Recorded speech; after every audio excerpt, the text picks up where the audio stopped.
রাজ্যের স্কুলে আসছে বড় পরিবর্তন। এবার পড়ুয়াদের জন্য চালু হতে পারে বায়োমেট্রিক অ্যাটেন্ডেন্স।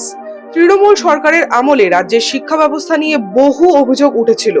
কোথাও পড়ুয়ার অভাব, তো কোথাও শিক্ষক শিক্ষিকা নেই।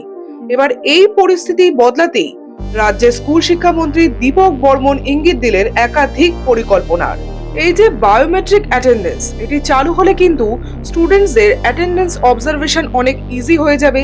শিক্ষক শিক্ষিকাদের উপর থেকেও প্রশাসনিক চাপ কমবে। আরো বড় বিষয় হলো, যে শিক্ষার্থীর অ্যাটেন্ডেন্স পার্সেন্টেজ কম থাকবে তাকে কিন্তু পরীক্ষায় বসতে দেওয়া হবে না, তবে অবশ্যই তাকে আগে থেকে এই বিষয়ে সতর্ক করে দেওয়া হবে। এছাড়াও রাজ্যের স্কুলগুলোতে সময় মতো শিক্ষক নিয়োগ এবং 1000 স্কুলে অত্যাধুনিক ল্যাব তৈরির পরিকল্পনার কথাও জানানো হয়েছে। এবার অপেক্ষা শুধু এগুলো বাস্তবায়িত হওয়ার।